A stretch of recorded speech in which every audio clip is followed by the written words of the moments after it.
Hey, good afternoon, everyone. Welcome back to a Tuesday edition of Iowa Pagan News on the Prairie Land Radio Network. This afternoon, I'm joined once again by my co-host, Christy Mann, who is not on camera right now. She is on audio. Hi And then, guys, I'm here. we're also joined by our special guest, Greg Fox of Renaissance Rock Orchestra. Hey, everybody. Welcome. Now, when I first ran across RRO, it was something I had to check out, and that's the reason why I reached out to you. And I'm glad that you got back to me because I've been looking forward to this one. Nice. I've been looking forward to it too. Thank you so much, Earl. Yeah. Not a problem. Now, what led to the formation of Renaissance? Wow. Boy, that's a long story, but we have a little bit of time, so I'll go for it. Yep. Let's see. I was living in Phoenix back in the early 90s. And, I kind of thought rock and roll was dead. I had come up in the Seattle area and played in lots of cover bands. And then I had ended up being in a band with two rock and roll Hall of Fame inductees from Heart, Mike DeRozier and Roger Fisher, in a band called 10 Bowls. A Zen story about the 10 Bowls is where that name came from. And that was a great experience for me doing all that. But times were changing, rooms were dying, DJs were coming up, and I kind of decided it was time. I was thinking rock and roll was dead. So I decided that I would get out of Seattle and give up the music industry. That's what I thought at the time. And so I bought a sailboat. Well, first of all, I moved to Phoenix, Arizona. When I was in Phoenix, Arizona, I didn't play music for several years. And once again, I was thinking, rock and roll's dead. It's time to move on. And I ended up selling, of all things, I was selling ATM machines. And I walked into the skateboard shop. This owner of the skateboard shop wanted an ATM machine. And I went into his office, and up on the wall in the office was a Queensryche poster. And of course, being from Seattle, I know those guys. They did some sampling work for them on the Operation Mindcrime album, where I transferred some files for my emulator. I was the only guy in Seattle that had an emulator, one of the only sampling machines there was at the time.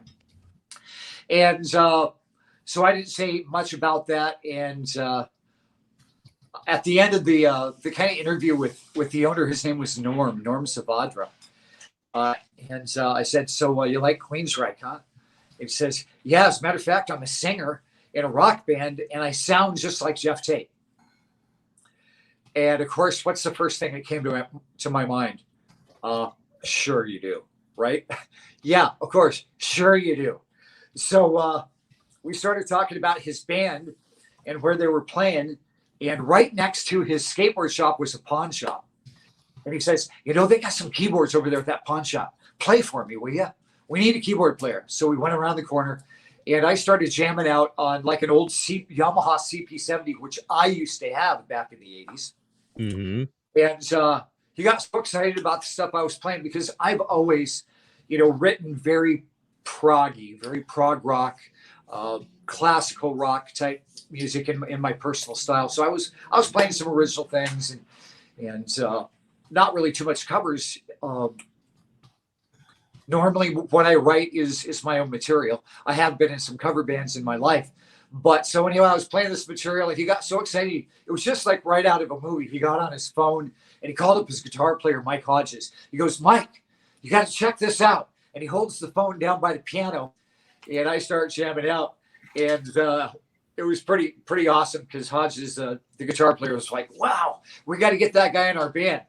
So I started learning the tunes that they did. And it was a cover band. And we did a lot of Queensryche because true enough, Norm actually did sound so much like Jeff Tate that it was amazing.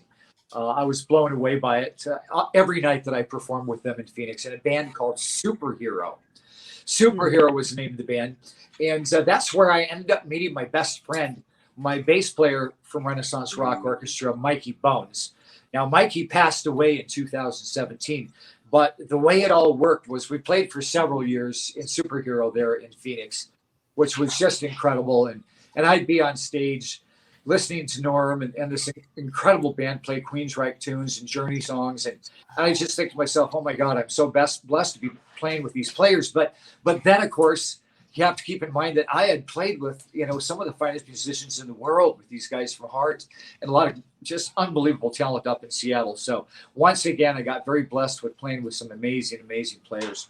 But became very good friends with Michael Gerbino, Mikey Bones, my best friend in my life, my bass player for Renaissance Rock Orchestra. But it was just a cover band, so it felt to me like it wasn't really going anywhere. So I decided I was going to buy a sailboat and sail around the Bahamas. So that's what me and my wife at the time did. We ended up buying a sailboat, and we sailed around the Bahamas. It was the most amazing bucket list thing you could ever imagine. And I did that for several years. As a matter of fact, one time when I was out sailing, my engines went dead and all my power went dead, and I almost had no juice in my phone. And I couldn't get a hold of the Coast Guard. And the weather was inclement. And so I ended up calling my buddy Mikey Bones and giving him, my coordinates. And he ended up calling the Coast Guard for me. And sure enough, a couple hours later, they showed up and said, yeah, this guy, Michael Gerbino, called us and said that you were out here and you needed some help. So Mikey kind of saved my ass on that one, which was a pretty thing. I'm going to tighten this microphone real quick. Let's take this time to do some shout outs. The Facebook user that doesn't have a name is actually Sencha Skeen. Oh, hello, Sencha. Joining us today. Welcome in, there's Sencha. And then we've also got my colleague and partner, Edward Sott, and then also my good friend Patricia, who is joining us this afternoon as well. Thanks for tuning in, guys. Appreciate it.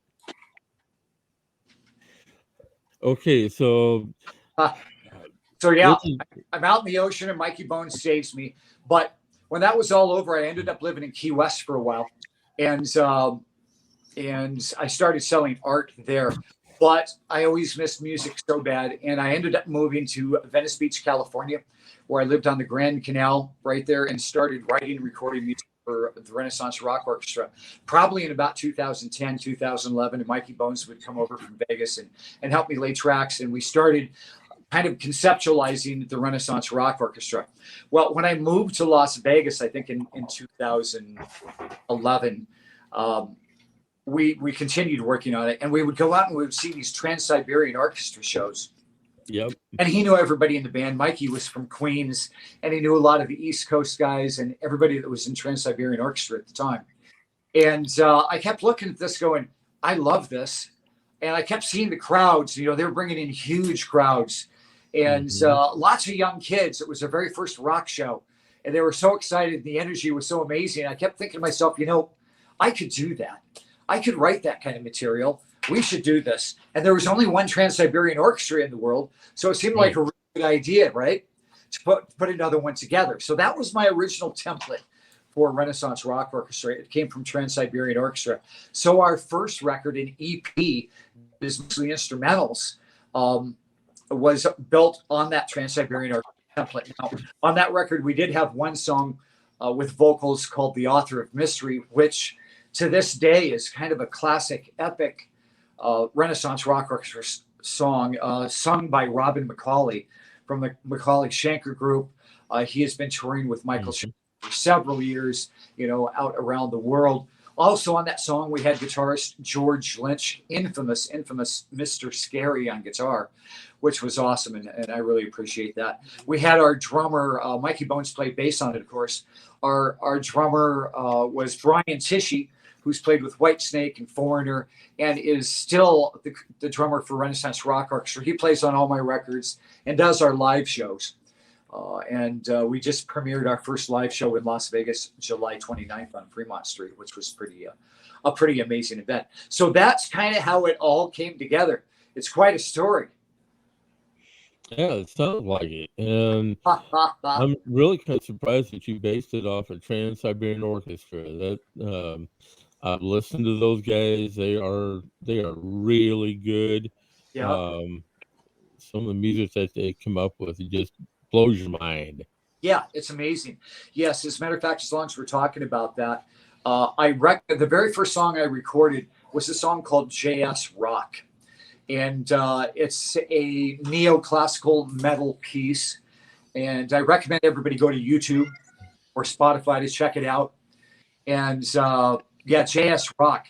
It's a song that was originally written by Carl Philipp Emanuel Bach, J.S. Bach's Johann Sebastian Bach.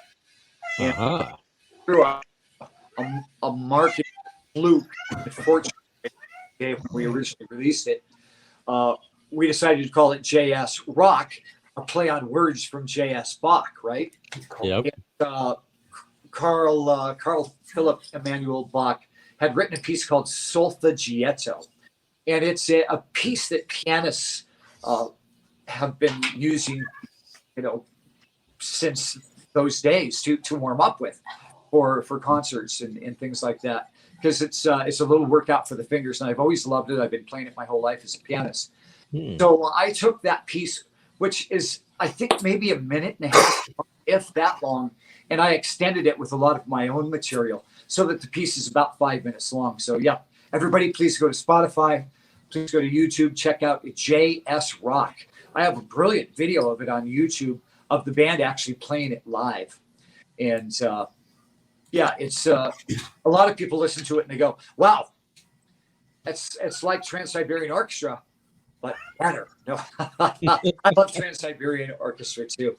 But yeah, that was the very first piece I ever recorded for Renaissance Rock Orchestra, and the drummer on that was Scott Rockenfield from Queensryche on that song. And so thank you, Scott, for doing that and kind of getting kicking off the whole concept of Renaissance Rock Orchestra, which is a revolving door of Rockstars, which has worked out very, very well.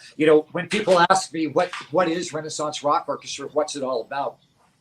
At this point, I tell them, we'll take Trans-Siberian Orchestra, take out the Christmas, and add Rockstars. And you have Renaissance Rock. Yeah. Okay, so this is a combination between rock and roll and then also orchestrated music as well, classical. Absolutely. Yes, I write and arrange all the strings and have different people play the string parts. I had some brilliant people in Seattle do the string parts of the last record, Song of Hope. And yeah, originally I had on the first record, I had some gals here that had performed with Celine Dion do the string parts for me on the first couple records. Mm-hmm. And, yeah, so I always have live strings on the records. I always, at our first performance here in Las Vegas, which was just a showcase for investors and labels and industry people, I had a string quartet playing with us live on that one. For our last show we did July 29th, I just had a single violin, an amazing gal here in Las Vegas, Marlo Z. Martis, play the violin. She's a real rocker chick and she killed it. And it was awesome. And of course, I play the string parts on the keyboards too, since I have some amazing keys that have brilliant samples of string parts, and I play those live. But yeah, so we always have strings. My vision for this, my vision for the Renaissance Rock Orchestra has always been go big or go home. With the music so unique and so different that it's not the kind of music that you can go out and play bars until we have a following. I mean, we could do small rooms once we built our following up, and that would be fine. But I don't see that as where this is going.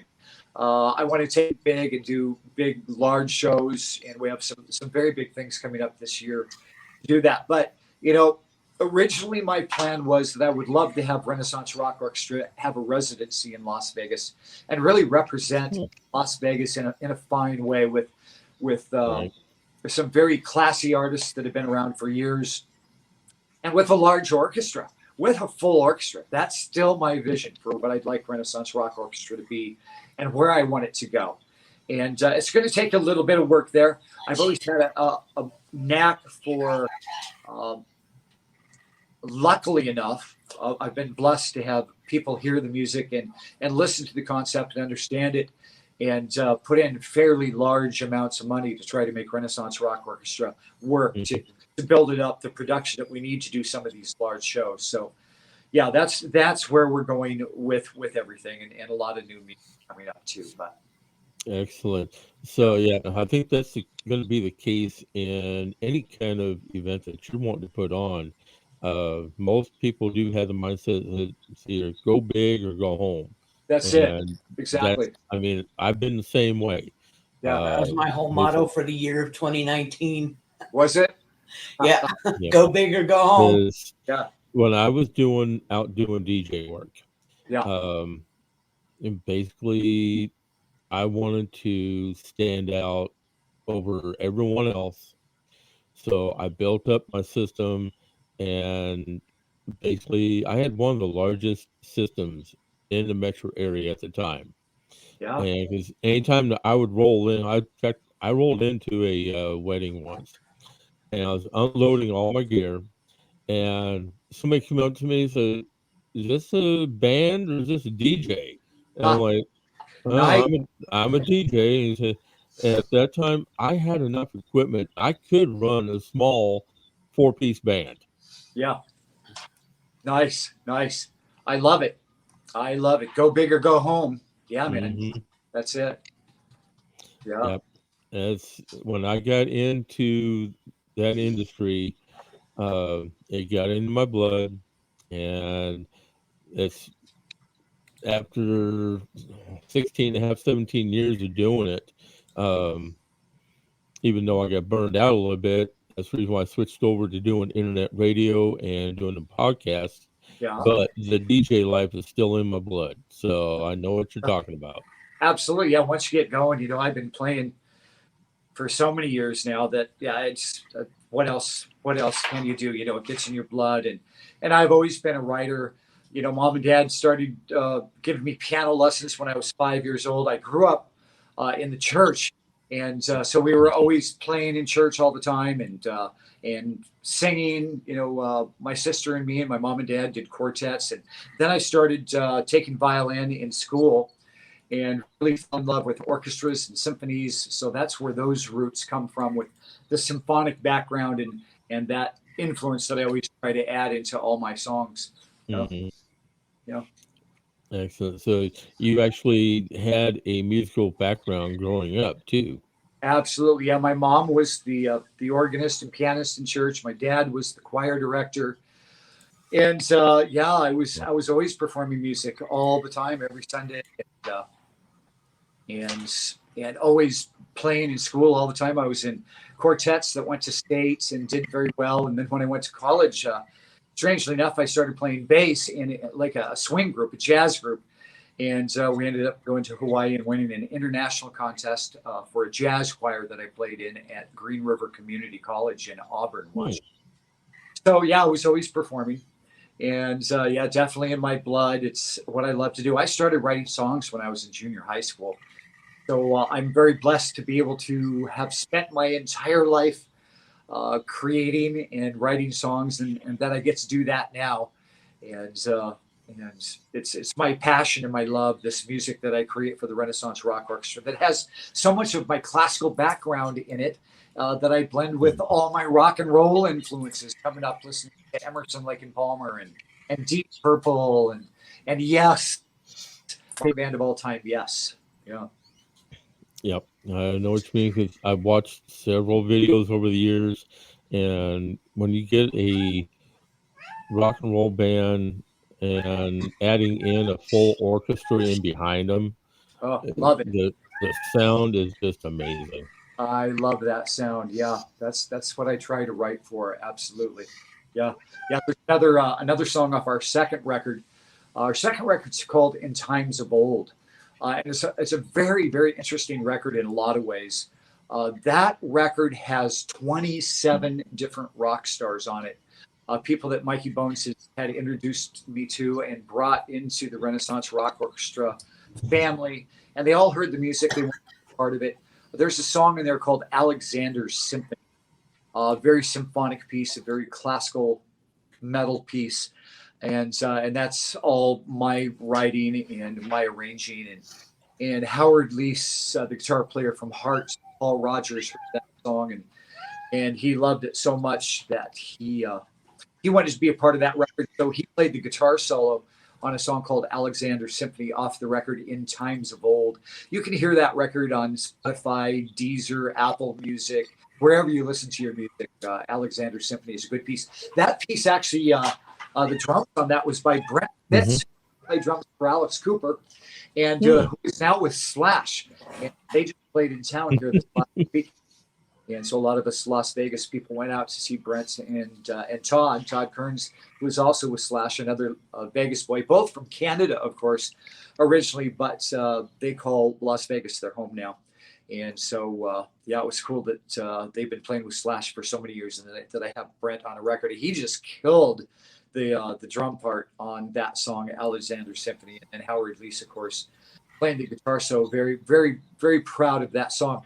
Every time we rehearse that song, my drummer, Brian Tishy, always gives me a bad time because he loves the song so much that he says, Greg, if you don't make $1 bazillion off that song, there's something wrong with you. You're not thinking, you're not doing something right. You don't have the right people working, because he says the song has such a great hook and is so powerful that it should be used in the Olympics.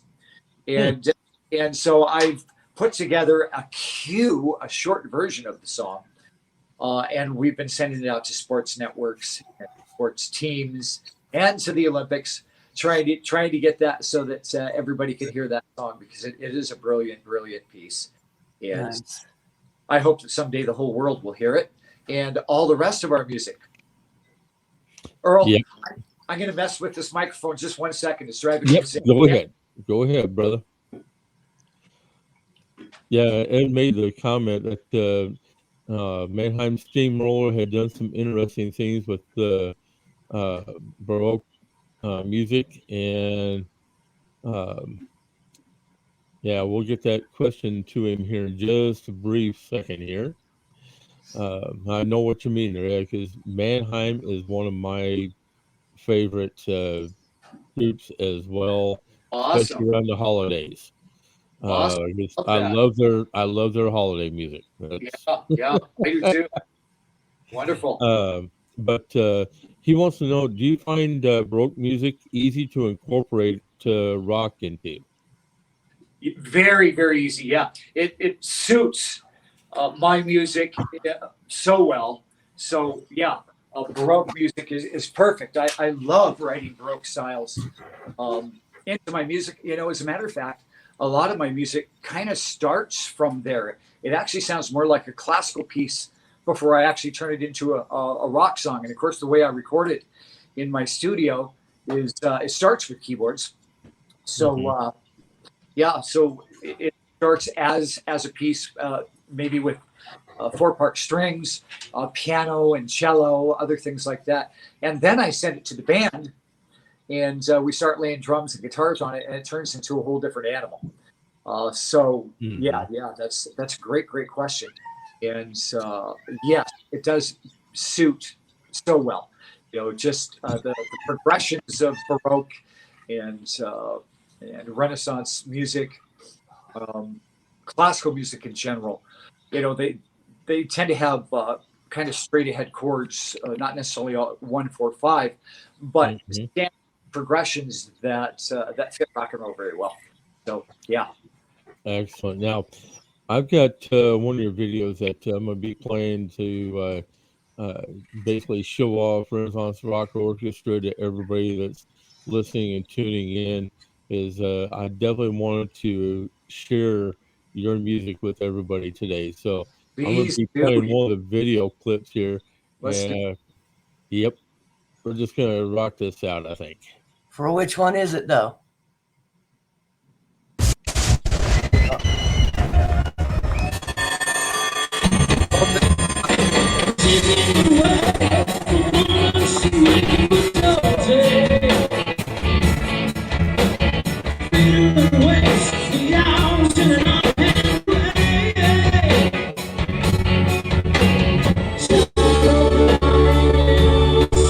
Sunshine, stay on,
All right, there you have some video from Rocker.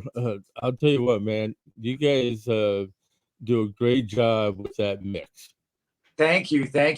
Yeah, that YouTube video was actually from our original showcase that we did at Vamped in Vegas, the best rock and roll club there is in Las Vegas, owned by Danny the Count Coker. Yep, I know Danny. Yeah, right by Corey. And yeah, I play there all the time. As a matter of fact, when I was growing up, one of my favorite bands in the world was Led Zeppelin. I was just a huge Led Zeppelin fan.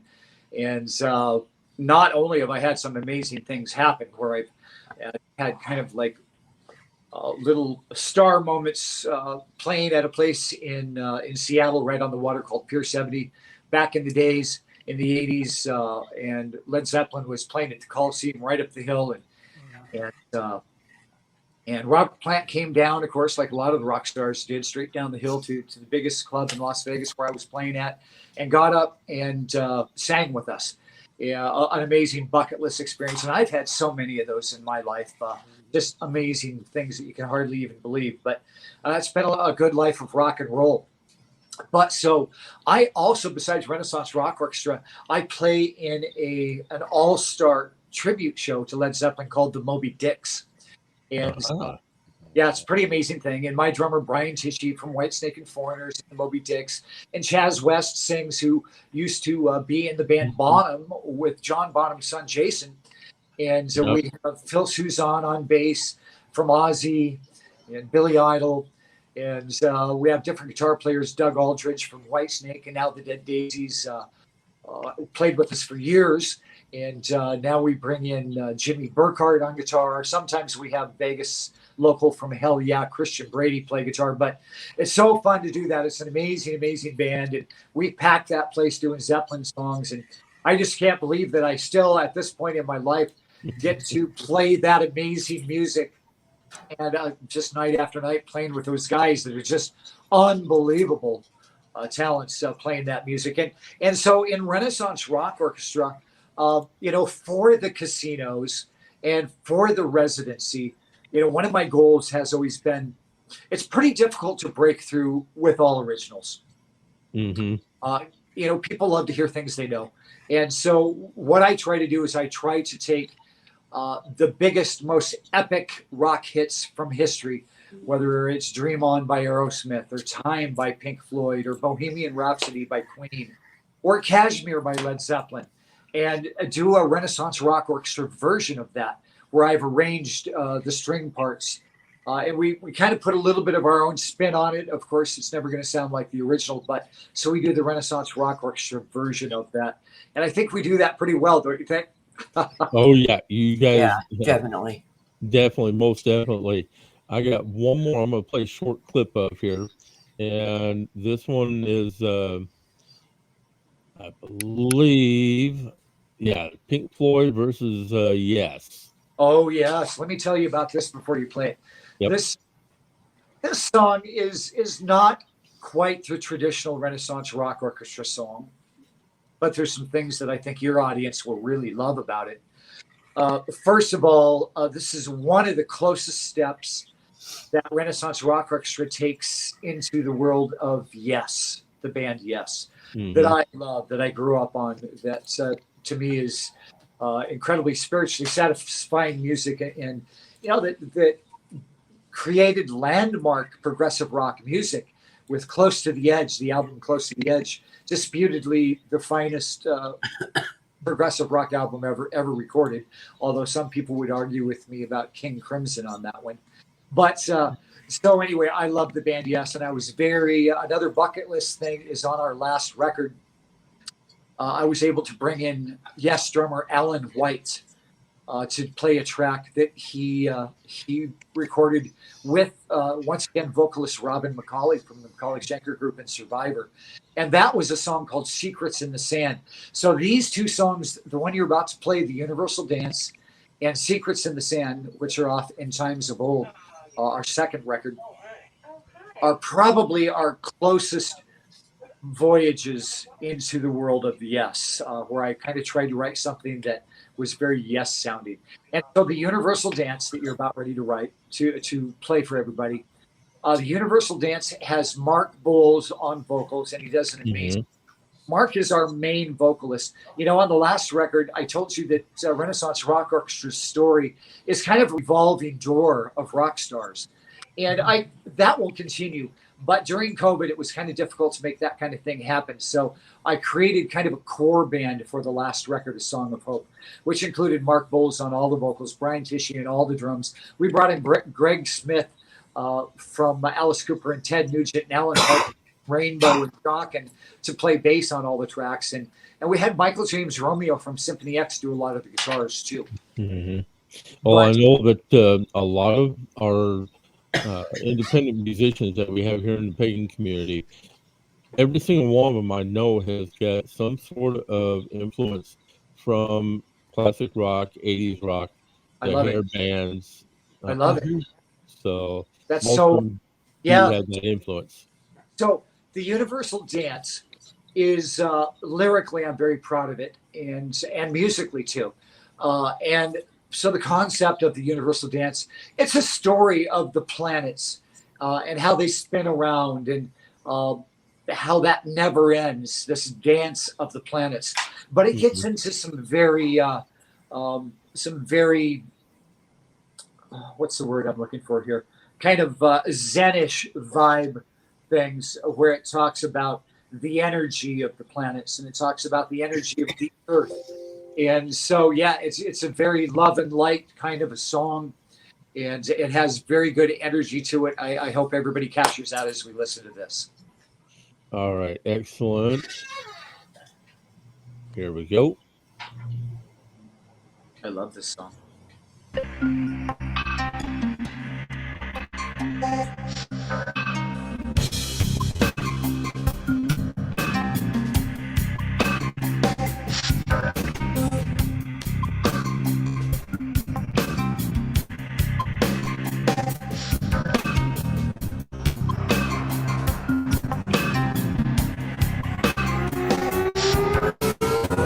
The sun comes up, the sun goes down.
I gotta say that you guys have got it down to a T.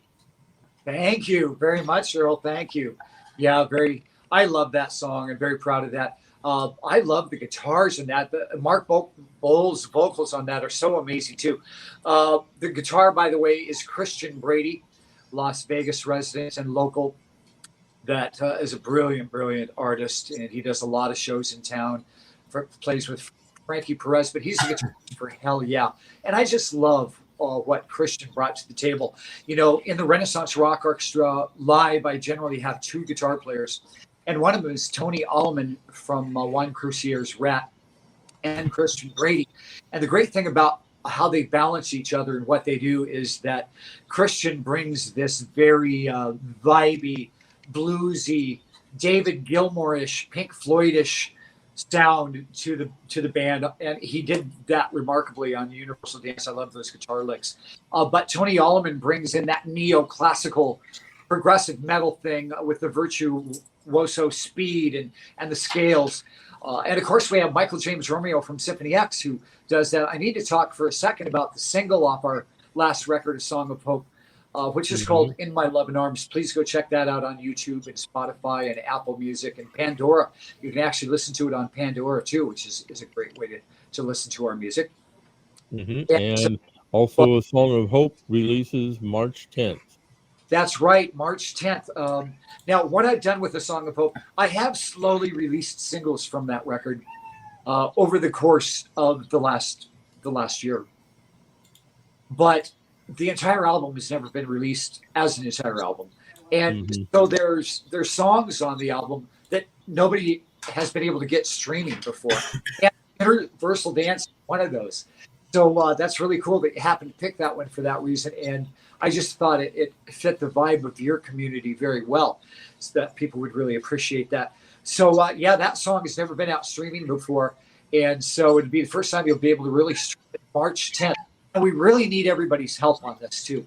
I don't know if you know the way Spotify works, but the algorithms for Spotify are very challenging. And with an unknown band and an unbranded project like this, it's really difficult to get the traction going. So if you will go pre-save that album, it will help the algorithm go up, and it will help us gain followers and listeners, and it will just help everything for Renaissance Rock Orchestra. So please, everybody go to our Linktree link that I know Christy added here so that you'll be able to go to it. The top link, our Linktree at RRO Music, is the Spotify pre-save contest. And we're having a little contest. Please go and do the pre-save and follow us on Spotify. But for the contest, we're going to pick out somebody randomly, and you're going to receive a 3 CD bundle signed of all 3 of our Rock Orchestra records. And you're also going to get a Renaissance Rock Orchestra t-shirt, which I am proudly displaying for you today. I don't know if you'd actually see the whole t-shirt right now because I'm so close. Yeah. But you'll get one of those too. So, yeah, it's worth your time. It's about an $80 plus package if you happen to win the contest. But everybody that does that is going to get a free download of the Universal Dance. So I will send you that download of the Universal Dance so you can own that and actually have it in your library. On your device. Excellent. And we've got several people that are tuning in right now. Some of the comments that have been coming in is that Christina's tuning in while she's at work. So I want to thank you for doing that.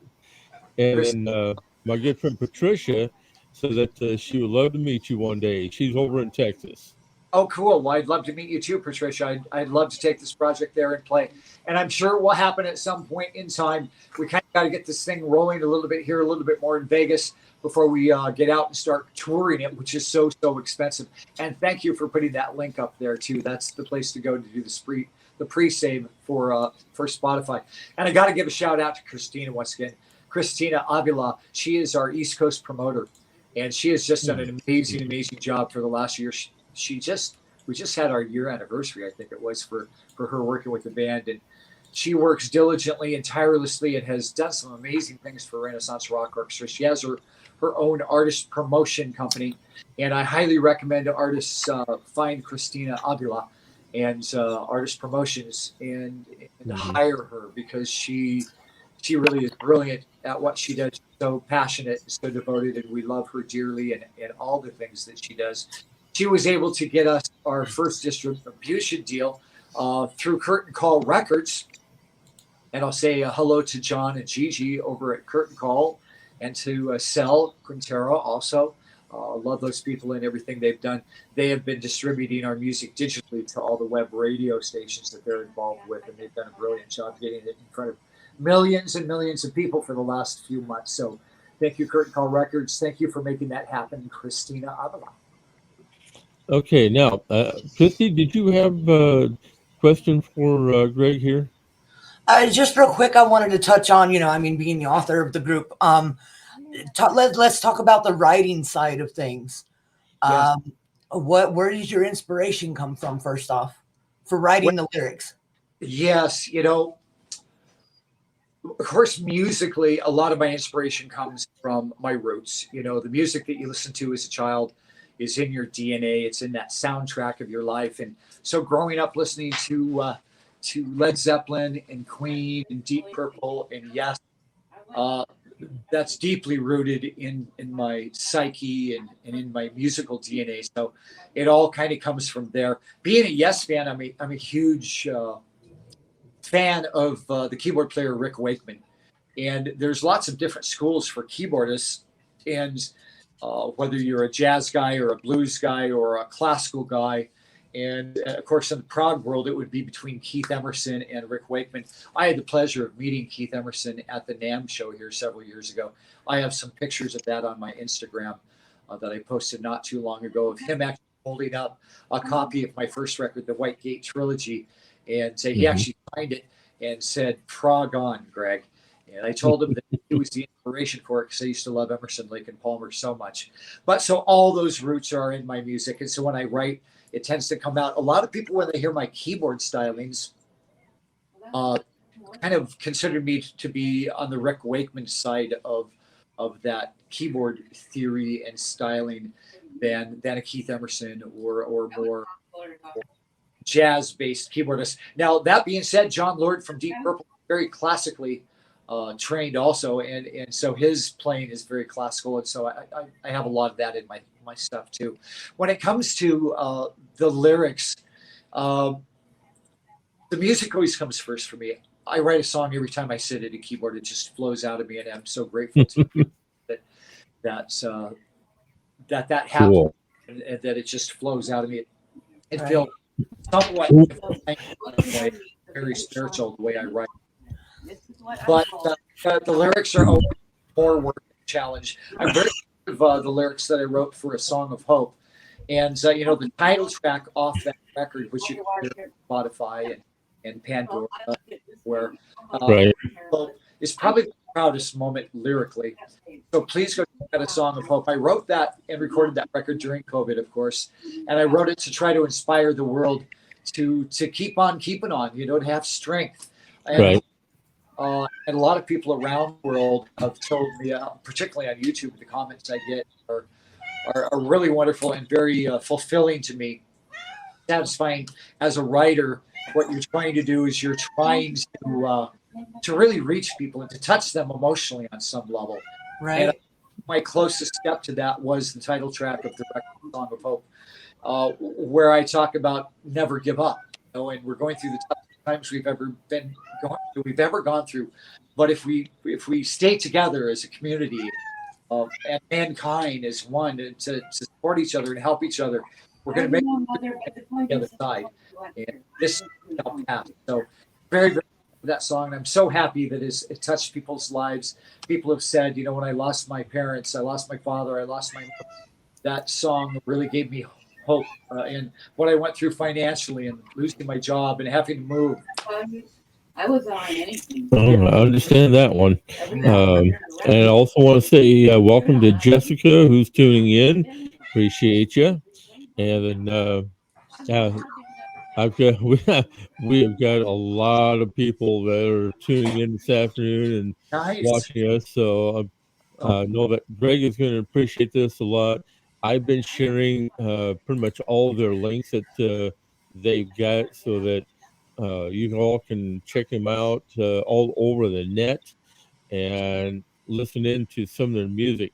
And I got to admit that one of the videos that came up while I was doing a search for you on YouTube was basically old Slash playing Sweet Child of Mine with an orchestra. Nice. I I'll tell love you that what, one. there's another video out there that I've always said this young girl, she was 12 years old at the time, and she was dressed up just like uh, what's his name from uh, Guns N' Roses, Axl. Oh, for like Uh, actually, yep, she was nice. dressed up just like Awesome. Axl. She was playing. She was playing a Japanese string instrument, Yeah. Oh, cool. and she was playing "Sweet Child of Mine" on that instrument. Wow. And I always said that girl could give old Slash a run for his money. Nice. Nice. Very cool. And just it, to this day, I still go back and watch it. That's awesome. I can't wait to see that. Yes, Yeah, Slash's drummer on our second record in Times of Old on that song Alexander Symphony, Brent Fitz. Incredible drummer, Slash's drummer. Check him. Make sure everybody goes and listens to that too, as long as we're talking about Slash. Oh yeah, because I've enjoyed his style of guitar playing, and One of the best. it's so effortlessly for him. Yeah. He has one of those very slick styles and he does this thing that is his own. I mean, you can always tell a Slash solo. He has his own thing, and it's an awesome thing. I love the entire band. Miles Kennedy is brilliant. I would love to get Miles singing on a Renaissance Rock Orchestra song. Can you help work that out for us, Earl? Get a hold of Miles and make sure he does the track for us. On it. Hey, we might as well have Slash do a track as long as we're at it. Right? Exactly. We are on it. Let's do it. So now this is the link I've got posted right now. That is for the pre-order. The pre-save. Yeah, the pre-save. Okay. Yeah, pre-save the record, and that helps the algorithms. You're going to love having that entire record. I'm very, very proud of the entire record. I went a lot more commercial with the whole record, so you're going to hear things that sound like Queen, things that sound like Led Zeppelin. There's a song on there called Circus Life that I'm very proud of too, and the harmonies that Mark Bowles did on that are unbelievable. I mean, it sounds like Queen. It's remarkable. Excellent. Very cool. All right. Well, this hour has gone flying by, I know. which I knew it was going to, especially with everything that we've covered. But I really enjoyed talking with you guys. Thank you both for your help and your time, and for sending people over to hear and watch Renaissance Rock Orchestra. I really appreciate that. Thank you.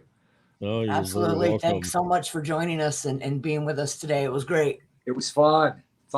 Be sure to check out Renaissance Rock Orchestra online, their YouTube channel, the Spotify. They're even on Facebook. You can find them pretty much anywhere. So get in touch with them. All there. And everybody, when you're there, please leave comments, say hello. I respond back to everybody that starts to become a fan and a follower of Renaissance Rock Orchestra. So I'd love to meet you all, and I look forward to seeing you in Las Vegas or in your hometown someday. Awesome. Excellent. Awesome. Well, we'll definitely look you up if you ever come north up to Iowa. That's for sure. I can't wait to. I would love to. Excellent. And also be sure to check out our line of merch that we've got for sale here at Iowa Pagan News and Prairie Land Radio Network.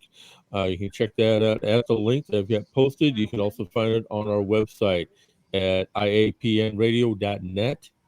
And we've got some good deals there, folks, especially the hoodies. I know everybody loves hoodies. So be sure to pick up one of those, help support what we're doing here. Be sure to get in touch with Greg and drop links, drop comments to him. Please. And be sure to take advantage of everything so that the name can get out there. It can be a household name. Thank you, Earl. Yes, please, everybody. Yeah. Thank you for all your support. You are very welcome. You've been listening to another edition of Iowa Pagan News on the Prairie Land Radio Network. Appreciate everyone who tunes in. If you have questions later, you can get a hold of Christy at christymanauthor.com. You can get a hold of me at Earl at IAPNRadio.net.